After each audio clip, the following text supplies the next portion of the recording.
David had just moved into an old apartment downtown. Cheap rent, but something about the place felt off.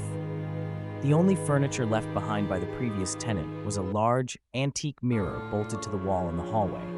The glass was cloudy, slightly warped, but something about it made his skin crawl.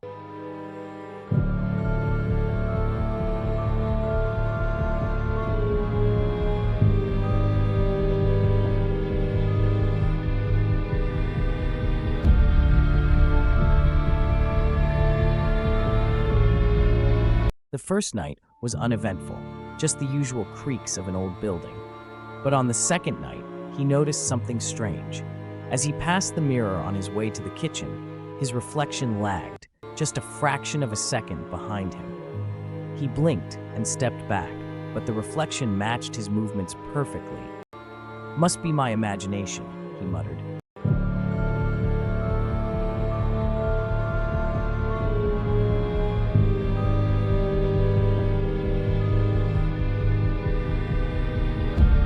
By the third night, things got worse.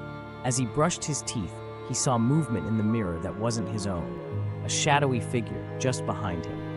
Whipping around, he found nothing but empty air.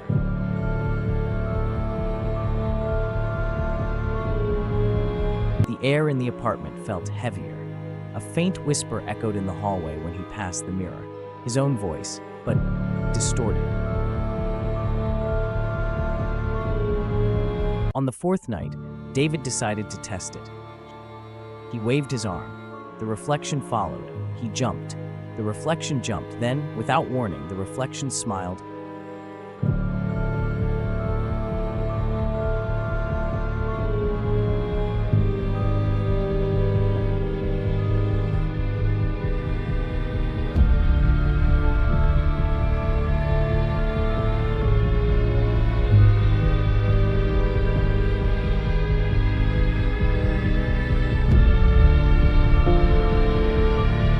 David's heart pounds as he watches his reflection remain motionless, a cruel mockery of reality. His image stares back with hollow eyes, head tilted at an impossible angle. Dark tendrils of shadow writhe at the mirror's edges, like ink bleeding through paper. The air grows dense, heavy with unnatural stillness. A soft tapping sound emerges from behind the glass, and David's reflection slowly curls its lips into a smile he isn't making.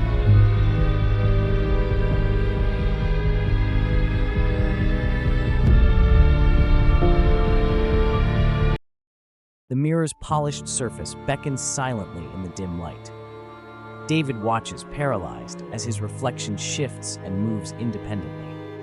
A hand presses against the glass from within, fingers splayed, creating ripples like a stone dropped in still water. The boundary between reality and reflection blurs as the mirror's surface undulates, transforming from solid to liquid. David's reflection stares back with eyes that hold something foreign, something hungry. Then movement, impossible movement. The surface ripples like disturbed water, and his reflection steps forward, out, into reality. David's legs give way as he stumbles back, heart hammering against his ribs. Behind this thing, this wrong version of himself with its twitching puppet-like movements, the mirror stands empty. Just darkness where his reflection should be. Then movement, impossible movement. The surface ripples like disturbed water, and his reflection steps forward, out, into reality. David's legs give way as he stumbles back, heart hammering against his ribs. Behind this thing, this wrong version of himself with its twitching, puppet-like movements, the mirror stands empty, just darkness where his reflection should be. David's fists connect with the glass, each impact more desperate than the last. His screams are muffled, trapped within the mirror's cold dimension. Outside, his doppelganger observes with detached amusement, lips curling into an unnatural smile that never quite reaches its eyes. The apartment's shadows stretch longer, darker, as if the very darkness itself is celebrating this perverse exchange. Only the mirror's sickly glow illuminates David's new prison, casting ethereal patterns across his horror-stricken face as his reflection finally turns away, leaving him alone in his silvered cage.